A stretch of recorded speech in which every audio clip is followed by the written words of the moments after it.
Recomendable, y Eduardo García Serrano con una referencia y un brindis clarísimo a tu padre. Pues sí, hay que agradecerle a José L. Sánchez que haya vuelto a catalogar a Rafael García Serrano, que es efectivamente como su personaje, su Gabriel Araceli, porque él utiliza en su libro la misma técnica narrativa que Galdós en los episodios nacionales. A partir de un personaje imaginario del novelista, Gabriel Araceli, se van narrando todos los hechos acontecidos en el siglo XIX español, ¿no?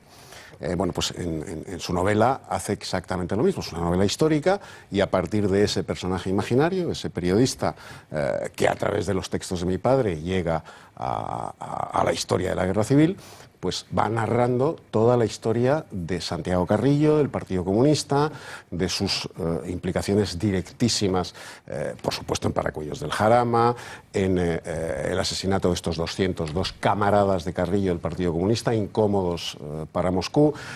No ha mencionado la labor de Carrillo, el papel de Carrillo en la derrota final del maquis, de las partidas del maquis, cuando en 1948 Stalin decide que España está definitivamente perdida para la Unión Soviética, da carpetazo a su intención de instaurar en España la primera república soviética del sur de Europa, porque ya está más centrado en la Guerra Fría, en el año 48, le da a Carrillo orden de acabar con las partidas de guerrilleros del maquis que están operando en España. Y entonces es el propio Carrillo el que desde el exterior colabora con el ejército español, denunciando por dónde entran las partidas de guerrilleros, cuáles son sus líneas de abastecimiento, dónde están establecidas, dónde tienen que recoger nuevos efectivos.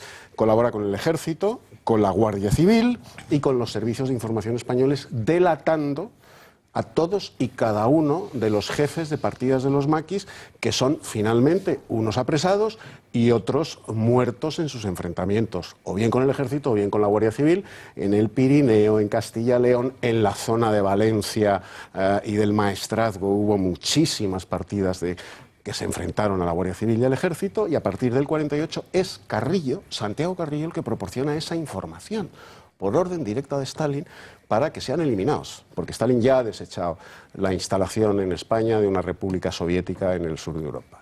Participa, como él cuenta muy bien en la novela es maravillosa, participa en el desarrollo y ejecución, el desarrollo de la trama y la ejecución final a manos del comunista español Ramón Mercader, de León Trotsky, por orden de Stalin en México.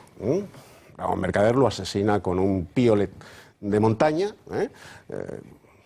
le abre la cabeza con un piolet. Bueno, pues en el desarrollo y en la preparación logística de ese asesinato de León Trotsky, por orden directa de Stalin, están Carrillo, está Diego Rivera, está Pablo Neruda, grandísimo poeta y grandísimo miserable, como ha dicho el autor José L. Sánchez. Si hay 20 personajes de conducta verdaderamente deleznable en el siglo XX español, uno de esos puestos honorables lo ocupa Pablo Neruda, sin duda de ningún género, y sin menoscabo de la calidad de su poesía. Ojo, se puede ser un genio de la literatura, un genio de la poesía, un genio de la pintura, como Diego Rivera, y tener una conducta verdaderamente canalla. Fernando, como historiador, ¿algo que te haya llamado la atención de lo que nos ha contado José L. Sánchez? Bueno, me han llamado la atención muchísimas cosas. Creo que ha sido una entrevista la verdad que muy intensa y casi cada frase que nos ha contado el señor Sánchez pues tenía verdaderamente algo que revelar en ese sentido, ¿no? A mí me gustaría hacer alguna consideración porque, vamos a ver, el comunismo no es una alternativa. No es una posibilidad más, una fuerza a la que agarrarse o a la que elegir en un panorama democrático. El comunismo es una religión política. Entonces, hay que entender lo que es el comunismo y hay que entender lo que eran los comunistas y lo que son los comunistas verdaderamente para hacernos cargo de qué fue esto. El comunista está dispuesto a cualquier cosa, literalmente, a cualquier cosa si lo ordena el partido. Y esto quizá nos explica mucho de lo que decía el señor Sánchez, incluyendo la eliminación de los familiares propios, incluyendo la eliminación de hijos, de padres, de hermanos. Esto no importa. Si es útil para el partido, no importa que sea justo o injusto, porque ese concepto no existe en el comunismo. Lo importante es que sea útil para el partido, eso se ejecuta.